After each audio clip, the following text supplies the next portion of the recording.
My college sorority is different, twice as strong. I didn't know what to do. While the demon soldiers didn't pose a threat for us, dealing with them consumed precious resources that we absolutely had to be spending on cert. Fortunately, I didn't have to worry too much about that. "Your Majesty Kor, how can we serve you today?" I heard a beautiful voice ask. When I turned to look for its origin, I saw a gorgeous, tall woman with black wings like a bat and fangs protruding from her lips. She had long, purple hair.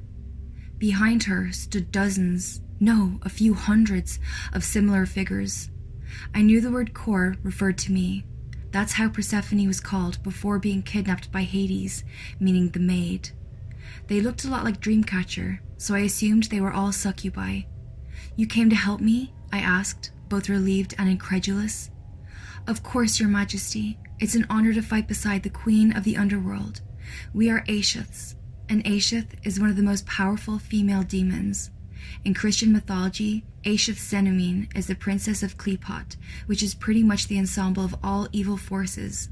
All Aishiths descend from her, and usually they're daughters of other strong demons, such as Samael, the father of Cain. I'll gladly accept your aid. Can you take down these demons?" "Absolutely, but Your Majesty, if you allow me the correction," another Aishith spoke. "They are mere constructs merging humans with other creatures and black magic. As a true demon, I'm repulsed by this aberration, and I'll destroy them." I nodded as a hard sound broke the air. I recoiled in disgust as we all heard the wet noises of a beast breaking through its shell. The air became salty and moldy as it slowly but fiercely revealed itself, at least 2 times taller than Gorgon.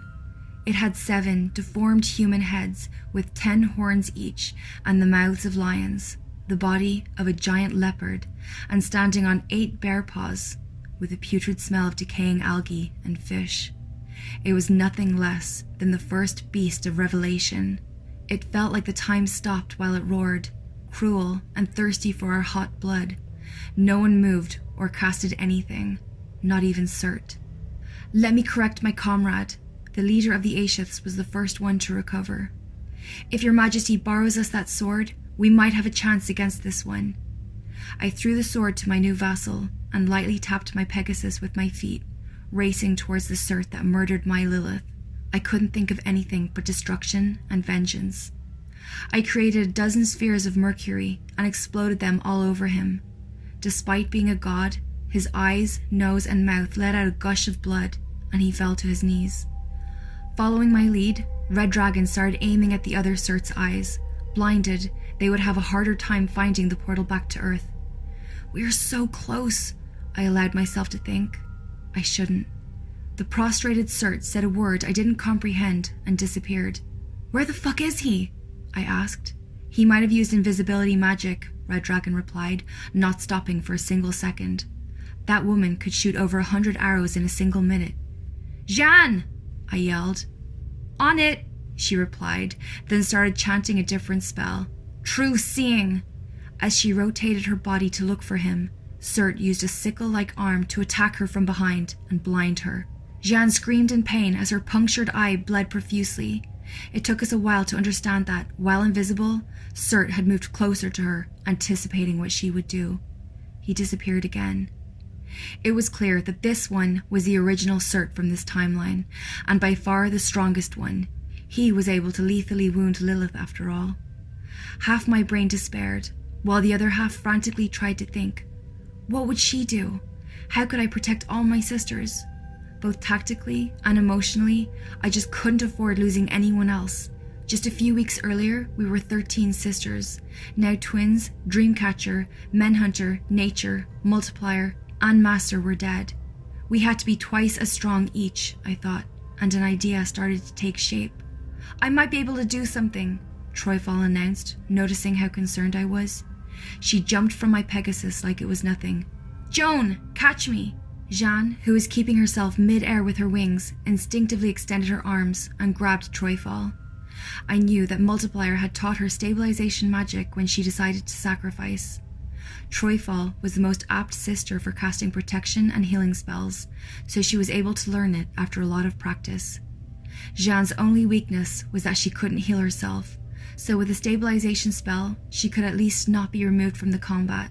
All the while, the Aishiths were fighting the beasts and easily taking down 5 demons at a time each. Gorgon couldn't use any spells while she focused all her magical energy on her hair to suffocate and crush the Surts, so she just kept firing poison shots with her tiny machine gun and evading the many attacks against her. She was injured, but it seemed that she could take a lot more damage before falling. I realized that Gorgon had to be the last woman standing, so our time was relatively short. Surt was predicting our every move, so we had to come up with something new, surprising and chaotic. I just couldn't think what. But fortunately, Red Dragon could. She approached me with her horse, always shooting arrows. I came up with a new attack, but I need more mana. Can you give me it? I nodded, and while riding different sacred flying horses mid-air, we kissed. I obviously didn't have a lot of time to think about it then, but I liked it. Her mouth tasted of fresh mint and licorice, and her hands, one was holding my face and the other holding my neck, then expertly running her fingers through my hair, made just the right amount of pressure to make it pleasant and warm. I don't even think she made an effort to kiss me good or anything. She was just a professional dyke. "Thanks, babe," she muttered, and jumped from my Pegasus, landing on hers, and cupped her hands over her mouth, like a smoker protecting their cigarette from a heavy rain. She seemed to be blowing air on her palms. The movement lasted for maybe 20 seconds, 20 eternal seconds, as I carefully watched all my surrounds, afraid that the invisible Surt would cunningly appear to dispose of me. But he was nowhere to be found. Jeanne's eye wasn't bleeding anymore.